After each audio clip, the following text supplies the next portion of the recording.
मैं पुनः आपके माध्यम से भी कह रहा हूँ, मैंने कहीं 30 साल की राजनीति में किसी के साथ कोई भेदभाव नहीं किया और किसी के साथ कोई मैंने जाति नहीं किया। मैंने भाई भाई को कहीं लड़ाने का काम नहीं किया। गांव के विकास में मैं काम आया हूँ, मैं विनाश का काम नहीं किया। और कार्यकर्ताओं की बैठक मेरी थी और आगे भी रहेगी। उन सभी देवतुल्य कार्यकर्ताओं को मैं प्रणाम करता रहा हूँ, प्रणाम करूँगा। और भारतीय जनता पार्टी के एक एक बूथ स्तरीय कार्यकर्ता को, कल हमारा बांदा विधानसभा का सम्मेलन था, मैंने प्रणाम किया है। और पुनः कह रहा हूँ, पूरे लोकसभा के कार्यकर्ता और आम जनमानस को, देवतुल्य मतदाता और कार्यकर्ताओं को, या आर.के. पटेल से कहीं ऐसी गलती नहीं हुई है।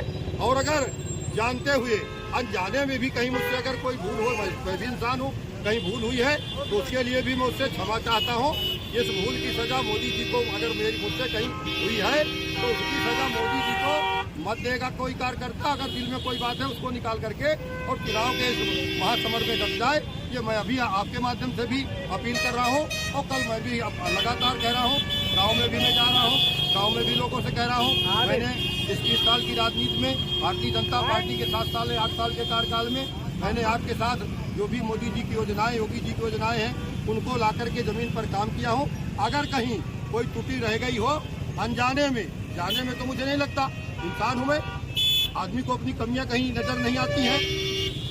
अगर कमियां खोजा जाए तो अपने आत्मा में हम अपनी कमी खोज लेंगे तो नहीं, कहीं ना कहीं मुझे लगता है मिल जाएगी कमियां। तो ऐसी कमियां अगर कोई रह गई हो तो उनके लिए भी मैंने कहा है कि मैं आम आवाम से भी, जनमानस से भी और अपने देवतुल्य कार्यकर्ताओं से भी उसके लिए मैं सारी करता हूँ, क्षमा मांगता हूँ। और सब लोग करके उसकी सजा मतदान के दिन मत देंगे, ये मैं खुले मन से कह रहा हूँ, आपके माध्यम से भी कह रहा हूँ। मैं जाने में नहीं हुआ कोई भूल, अनजाने में कहीं हुई है, फिर दोहरा रहा हूँ। तो उसके लिए भी मैं आम जनमानस से भी कह रहा हूँ कि आर.के. पटेल आपका साथी है, आपका भाई है, आपका बेटा है। और कहीं अगर कोई फोन में भी किसी के साथ कोई बात विवाद में कोई नहीं हुआ, लेकिन अगर कोई मान रहा हो कि आर.के. पटेल के शब्द मेरे लिए कोई कड़े निकल गए हो, तो ऐसे साथियों से भी मैं उनको क्षमा के लिए मैंने याचना कर रहा हूँ, कह रहा हूँ। तो ये इंसान हूँ मैं, और इंसानियत के नाते मेरा धर्म बनता है। मैं बहुत बड़ा राजा और बहुत बड़ा वो नहीं हूँ यहाँ का, क्या कहते हैं, शहंशाह।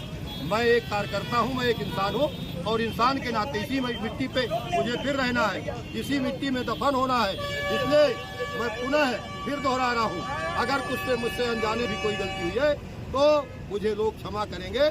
और मेरे लिए वो लग करके भारतीय जनता पार्टी को फिर से मोदी जी को प्रचंड बहुमत से, पिछली बार 4,77,000 वोट पिछली बार मिला था, और 8,77,000 से बढ़ के इस बार 6,77,000 का आंकड़ा पार करने जा रही भारतीय जनता पार्टी। ये मेरा आपसे आग्रह है। इसीलिए मैंने कहा कि जो भी कहीं पर कोई, मैं बसपा में भी रहा हूँ, सपा में भी रहा हूँ, और उन तमाम दलों के लोग आज साथ में आकर के खड़े हो रहे हैं, बहुत सारे लोग शामिल हो रहे हैं। तो हो सकता है मंचों में भी उन पार्टियों के लोगों को, मैंने दलीय लोगों को कोई बातें ऐसी हुई हो तो उनसे भी मैं कह रहा हूँ, उन सारी बातों को राजनीतिक मुद्दों पर ना आकर के सारे लोग आकर के मुझे समर्थन कर रहे हैं। बहुत बहुत धन्यवाद। भारत माता की।